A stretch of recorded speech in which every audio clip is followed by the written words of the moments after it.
sa mga pangenot na barata. Duwa kadan sa rerido sa pamabadil sa loob din sa video kay bar sa Camarines Sur. Pampaserong jeep sa Legazpi City, nawaran ng preno. 13 persona lugadan. Duwang promodizer nin peking sigarilyo sa Masbate arestado. Asin, Ralipo Lipi, South Korean actor Kim Ji-soo, asin Jean Loves Jezebel, nagpugma sa libreng konsyerto sa Legazpi City.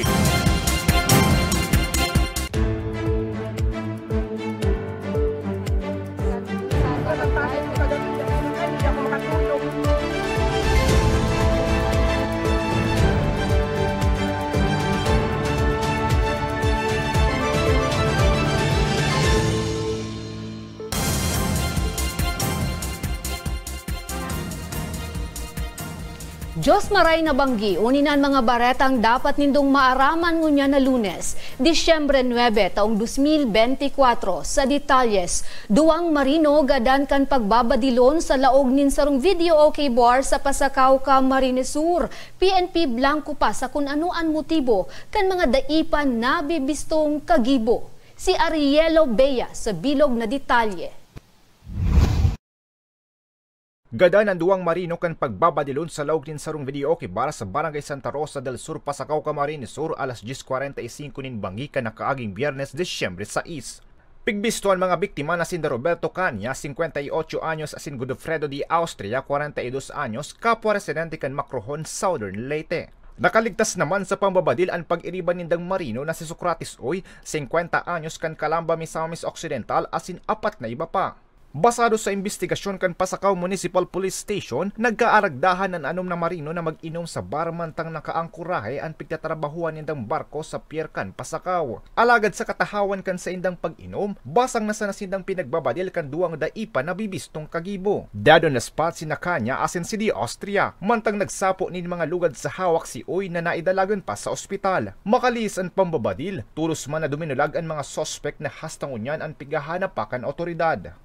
Base po naman sa nagluluwas sa investigasyon ni, mga alas 10:45 po ni Banggi sang December 6, 2024, may isa pong grupo na mga kalalaki na nagiinuman sa loob ng Videoke Bar, dito po sa Pasakaw. May naglaog po na dalawang lalaki sa nasa din inuman. As in, isa po armado nin sarong badil, asin bigla na pong pinagbabadil si mga nag-iiri naman sa loob ng Videoke Bar na nagresulta po sa pagkakagadang kang duwa, asin wounded po si Saro na tulos-tulos man pong dinala kang nag-responding ambulansya sa BMC Hospital.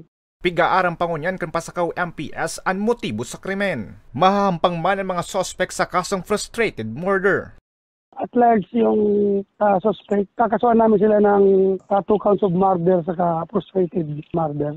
Nasa punerare pa ang bangkay kan duwang biktima na nakatala naman na iuli sa saindang pamilya. Katakod kay ni, nangapodan man ang otoridad sa publiko na makipagtabangan sa inda, ngani mas mapadali ang pagtaong hustisya sa mga biktima asin mapanimbag salay ang mga kagibo.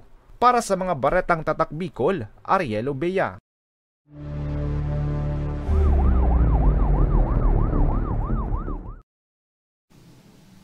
13 lugadan sa pagtagilid din sarong pampasaherong jeep sa Legazpi City. Pagkaraot kan preno kay ni pigtutok dung kausa kan ni insidente. Si Danica Garcia sa bilog na detalye. 13 individual na i-record na lugadan sa pagtagilid ni sarong pampasaherong jeepney kasuod mang 1:30 nin hapon sa Barangay Bunot, Legazpi City. Kabali sa mga lugadan ng 7 bulan na umboy, asin ang driver kan jeep na si Haji Nolasco, 42 anyos kan Barangay Bongga, Bakakay, Albay. Sigun kay Police Executive Master Sergeant Carlos Panya, ang tagapagdaram kan Legazpi City Police Station, hali sa syudad nin Tabaco, pigbabaybay kan jeep ang direksyon pasiring sa sentro kan syudad nin Legazpi. Alagad, nawaaran nin preno pag-abot sa lugar kan insidente, partikular sa pababang porsyon kan Yawa Bridge na nauli sa saindang pagkakadiskwido. Pagsakat sa may bridge, namatin niya pang may preno. Kaya lang yung pababa na siya, namatin niya na dahil na nagkakagat yung preno niya. So ang ginibo niya pababa, kinabig, supposed to be madiretso siya. Kaya lang kinabig niya ngayon pasiring sa bugtong area. So pagkabot naman, pagkabig niya, tuminama sa gutter. Ito nangyari na nagtagilid so jeep. So on the part kan mga pasahero, mga minor injury lang, so sinapa rin naman. Tulos man ipigdararan mga biktima sa Bicol Regional Hospital and Medical Center na hastangon niya ng pigbuburulong pa kung saan inako naman kan jeepney driver asin kan operator ang gastuson sa ospital kan mga pasahero. Sa mga driver na araw gani, siguro dapat condition yung sa tuyang driver, lalo na ang dinadala itong mga pampasadang mga behikulo. Dahil expected pag pampasada ka, dakul kitang pasahirong dadarahon. So siguro, aside ka na sa kondisyon yung driver, yung sa tuyang sasakyan dapat nasa kondisyon man. Check gabos na mga possible na magiging mechanical error ang mangyayari. Number 1 na yung brakes na inapod, yung gulong, yung preno, siyempre of course nisabi ta, and the other parts kaya sa mga signal lights kana sa tuyang behikulo. So dapat naka-double check yan. Bako lang siguro kang operator, of course yung driver mismo, kasi siya magdadrive. Kompleto ka, ORCR, and of course yung Simon driver license. Nasa kustudiya ng Unyan kan Police Community Precinct 5 o PCP5 ang embweltong jeep magin ng lisensya kan driver para sa magkakanigong disposisyon. Para sa mga baretang Tatak Bicol, Danica Garcia. Duang lalaki arestado sa pagpapabakal nin peking sigarilyo sa Masbate. Uyaliwat si Danica Garcia.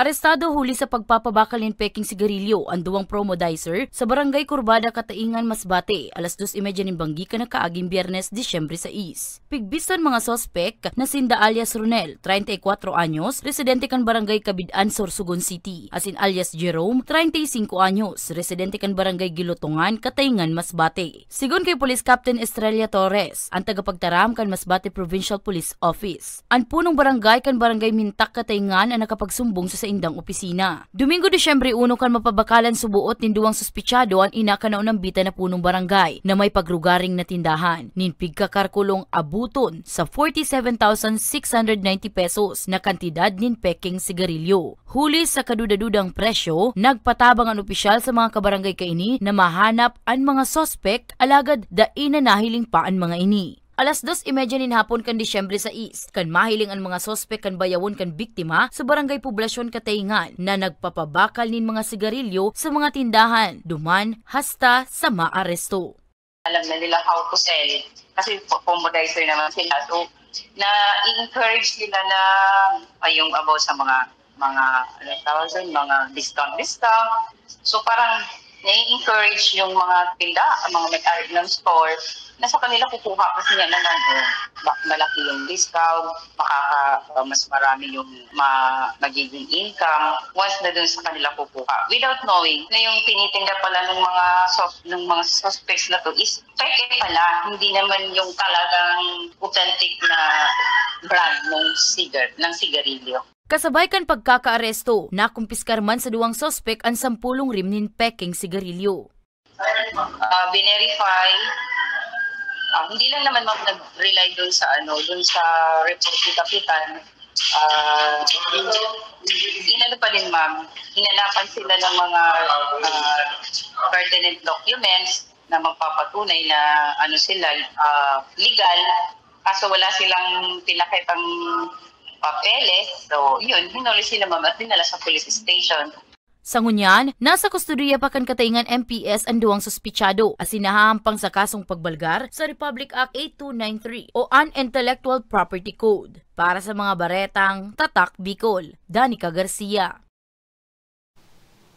National Day for the Youth in Climate Action pigsilibrar sa Camarines Norte. Ako Bicol Party List ng ngenutman sa aktibidad. Si Hercules Barbacena sa bilog na istorya. Sa kamauotan na mapabaskog ang kaaraman kan hobenes na naglalalang isyu sa climate change. Pigtripo na 50 sangguniang kabataan o SK chairpersons sa Talisay, Camarines Norte ka nakaaging simana kan ako Bicol Party List para sa serye nin workshops asin manlain-lain na aktibidad. Ana sabing pagtiripon, bentahin ng gada sa SK chairpersons na sina Rizal Nakpel kan Barangay Kalintaan asin Kathleen Ann Merialias kan Barangay San Isidro. Bilang leader, dapat sa naman daang igwasindanin mahiwas na kaaraman urog na sa man iba-ibang isyu araw nga ni kan climate change. change, asin kung paano makakataong ambag sa pagpapabaskog kan kapalibotan. Kaya sa siring daang pagtiripon, mas magigisindang kapaki-pakinabang na lider sa saindang barangay. Natuto ako doon sa resource speaker kanina. And also, I can say na ang nature and humans are really interdependent with each other dahil humans provides life, nature provides life for us, and us are responsible to take care of our environment. Based din po sa dito sa tutunan ko, kasi pagpapatuloy ko lang po yung pag-create ng mga innovative ideas in which may engage po yung mga kabataan na pagtuunan po ng pansin ang pag-alaga sa kalikasan para ma-reduce po ang effects ng climate change. Naimbitaran sa naunang bita na pagtiripon ng SK Chairperson hali sa Daet, Mercedes, Talisay, San Vicente, San Lorenzo, Paracali, asin Basod. May mga youth volunteers man. Kabali sa mga piglalatag na aktibidad iyon poster making contest, yell making contest, role playing contest, pledge of loyalty bilang sarong climate warriors, asin tree planting activity. Malaking tulong to sa atin para malutasan natin yung mga darating na bagyo. Kasi unang-una ay yung pagtatanim. Kasi siya yung makakatulong sa atin para makaiwas sa mga baha. Labi man ay pinagpasalamat ni Marshal Barrios, ang Municipal Administrator kan Talisay, na napili kan ako Bicol Party List ang sa indang lugar na pagkundusiran kan aktibidad. Ang LGU Talisay po ay patuloy na susuporta sa advokasya ng ako Bicol para sa pag-address natin sa climate change, at nakakatuwa na ang binigyan natin ng seminar mismo ay ang mga kabataan dahil sabi nga nila, ang pag-address ng climate change ay nangangailangan ng isa o dalawang henerasyon.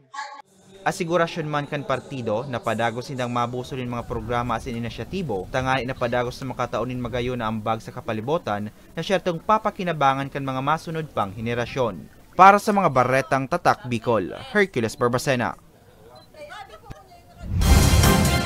1.1 milyong pisong kantidad din Cebu, nasamsam kan PNP Bicol, 20 persona arestado. Asin pra Lipo-Lipi, South Korean actor Kim Ji-soo asin Jin Labs Jezebel, nagpaugma sa libreng konsyerto sa Legazpi City. Yan ang sinibapang barata sa pamumulik at ako Bicol, Online TV.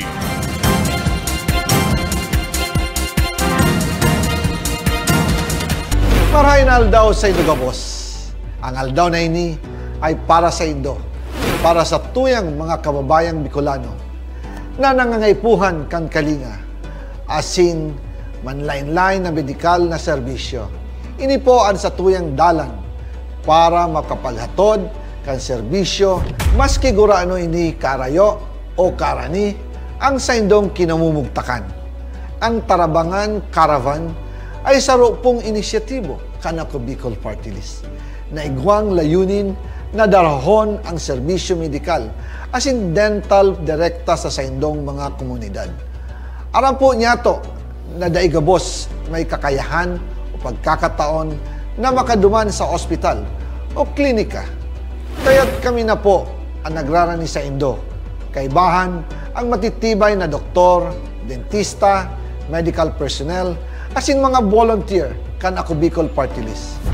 Libre po gabos ang serbisyo medikal, dental, laboratory, asin mga bulong. Wala po kamo na dapat ihadit sa gastusin taini ay para sa indong kalusugan. Kaiba taman po ang satuyang programa ang libreng gupit asin masahe para sa satuyang mga kababayan. Maliban digdi, may local recruitment activity man kitangon yan. Ini po sarong biyaya para sa satuyang mga kababayan na nag-aanap kitrabaho. Sana po ay makatabang ini sa Indo. Tangani, makaanap ki mga bagong oportunidad para sa Indong pamilya. Mga kababayan, buya ko pong ipaabot sa Indo na ako Bicol Party List permi yaon para sa Indo. Sadto ngunyan asin sa maabot. Kami po ay padagos paglilingkod sa bawat Bicolano. Kami po ay nagpapasalamat sa saindong padagos na suporta. Habang yaon ang suporta kan kada Bicolano sa ako Bicol Party List, padagos po niya to dadarahon ang mga programa na direktang nakakapektar asin nakakatabang sa Saindugabos.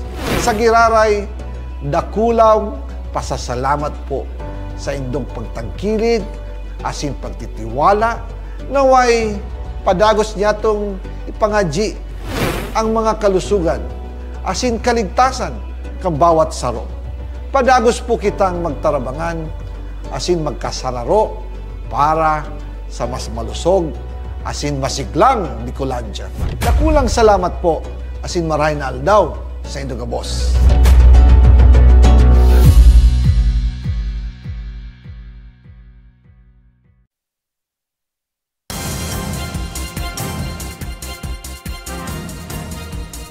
Nagbabalikan ako Bicol Online TV.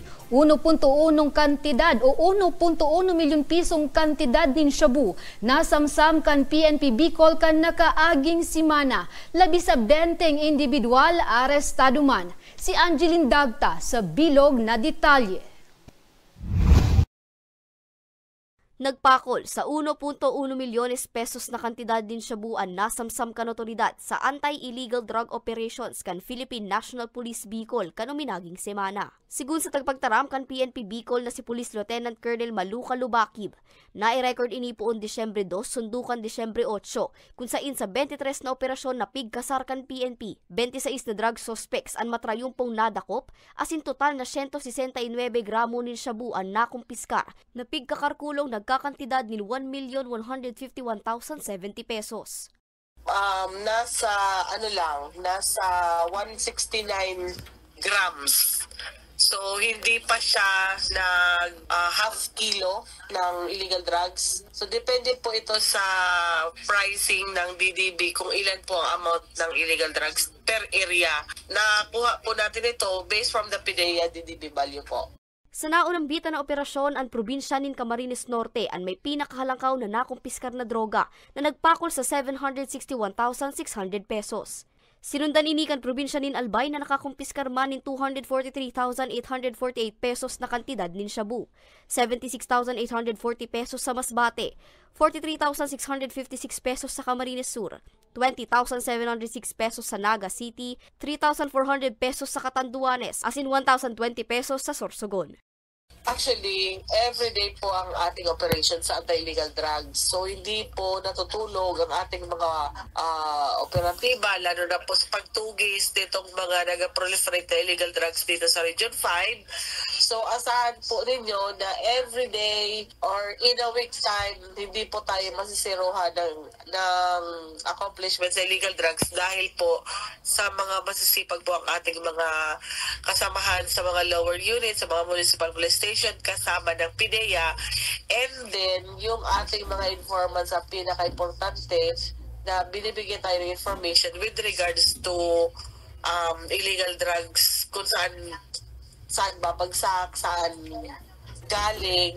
So, madali po natin nakuha. And good thing is, hindi na po siya nailalabas sa market. Katakod kay ni siniguro kan PNP Bicol sa pamamayo ni Police Brigadier General Andre Dizon na mas papakusugon paninda ang kampanya kontra illegal na droga. Urog pa ngunya na papasaranaan taon asin tututukan ang mga primary suppliers kay ni Sarhiyon nga ni dagos ng matuldukan ang paglakop kan pinagbabawal na droga.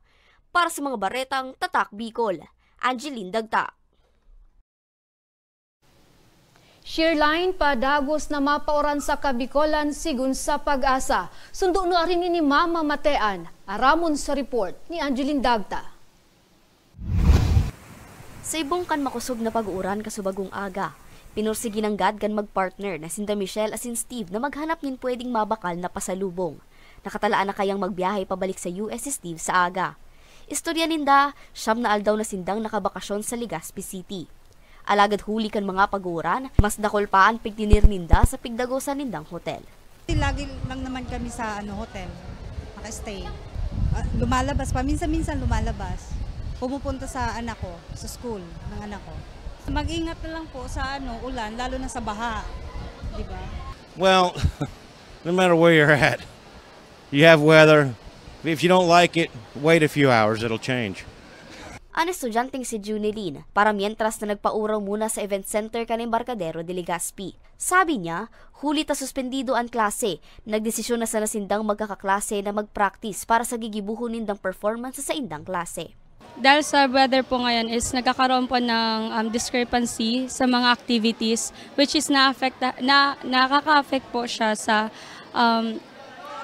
activities na meron po sana kami sa school. Sigun sa Philippine Atmospheric, Geophysical and Astronomical Services Administration o PAGASA, ang mga pag-uura na namatian poon kasuod mahas tangunya na aldaw, ang kausakan pigaapod na shear line o ang pagsabatan kan malipot na paros halis sa norte subangan asin kan amihan o northeast monsoon. Ang siring nakamugtakan kan panahon ang madarapanin mga kalat-kalat na pag-uuran sundo sa Miyerkules. Ito po ay nagbabanggaan dito sa tapat ng Bicol Region. At maging dito, ako pa rin niya itong Southern Luzon, particularly itong probinsya ng Quezon at ilang bahagi po ng Eastern Visayas. So, ito pong mga pag-ulan ay asahan natin na magtutuloy-tuloy hanggang sa araw po ng probably mga Miyerkules. Pero yung in terms naman doon sa kanyang duration ay hindi naman talaga siya continuous. May mga oras din naman na nagsisisilip ng konti yung araw and then dadating naman yung pag-ulan. So, kumbaga on and off yung pag-ulan natin. Day naman daang pigbabantayan na bagyo o low pressure area ang pag-asa na maglaog sa Philippine Area of Responsibility ngunya na Disyembre. So, sa ngayon po sa loob ng PAR ay wala pa naman tayong monitor na panibagong LPA pero may mga cloud cluster nga na naka-embed or nakapaloob doon sa tinatawag naman nating intertropical convergence. So, isa rin itong pagsasalubong ng dalawang magkaibang hangin. Ang pagkakaiba lang nito ay kumbaga mas malaki yung area na nasasakop niya. At dito rin nabubuo yung ibang mga bagyo sa loob ng ating area of responsibility. Sa ibong kaini, sigun sa pag-asa, importante man giraray na mag-monitor sa kamugtakan kan panahon asin magsunod sa mga pigtataong abiso kan mga nanunungdan nga ni makaibitar sa peligrong darakan shear line. Para sa mga baretang Tatak Bicol, Angeline Dagta. Fra Lipo Lipi asin iba pang international artist nagpaugma sa libreng konsyerto sa Legazpi City na pigatod kan ako Bicol Party List kan nakaaging Sabado. Si Arielo Bea sa bilog na istorya. All you gotta do is just meet me at the party.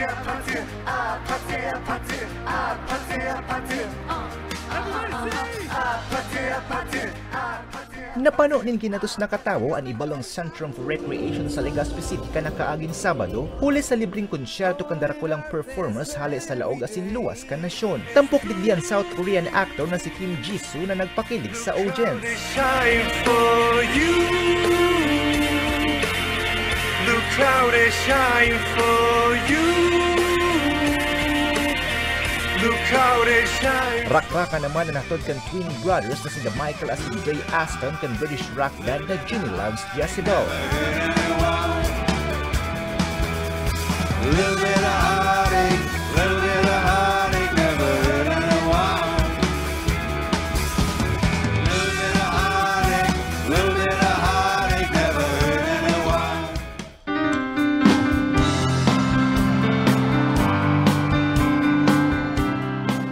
Mantang back to the 80s naman ang dara ni Per Sorensen ang nakalisa kan bandang Fra Lipo Lipi. Pira sa mga kinanta niya ang Pinoy favorites na Stitches and Word. Now I don't wanna see you anymore. Don't wanna be the one to play your game. Don't even if you smile your sweetest smile. Don't even if you beg me darling please. Later, Beauty and Madness, Every Time I See You, Angel, Some People, asin kadakol pang iba. Nasa likod kan konsyertong iniyan ako Bicol Party List, katuwang ang Tourism Promotion Board, asin sa kooperasyon kan Red Cross. Sigun kay ako Bicol Party List Representative Elisaldico, iniyan sa indama na pasasalamat asin pagtaong kaugmahan sa publiko, ulit sa ibong kan mga uminaging bagyo, mantinidong nakatindog ang mga Bicolano. Well, congratulations at nagawa natin to, no? Umpisa pa lang to. hopefully magawa natin to every year and magandang practice sa ating turismo. Hopefully maayos natin ang kuryente para sa malalaki okasyon. Dagdugang pa niya, inimandaan sa ilang pasasalamat sa mga partners nila sa pagkurundosir nilang relief operations buwan sa Bagyong Aswin sundo sa Super Typhoon Vito.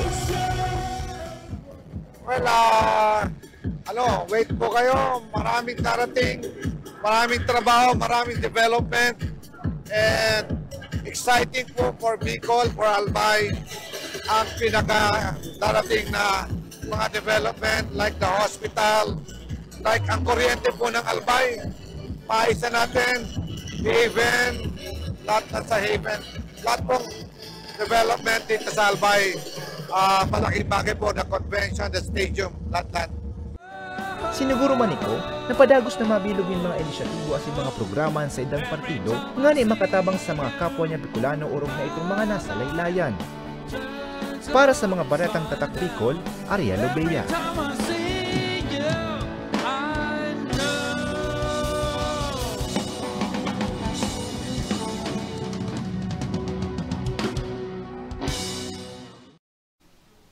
Asin yan ang katripunan kan mga baretang naguno kan ako Bicol News Team. This is sa isnal daw na sana. Pasko na. Ako po si Jen Nunez. Salamat.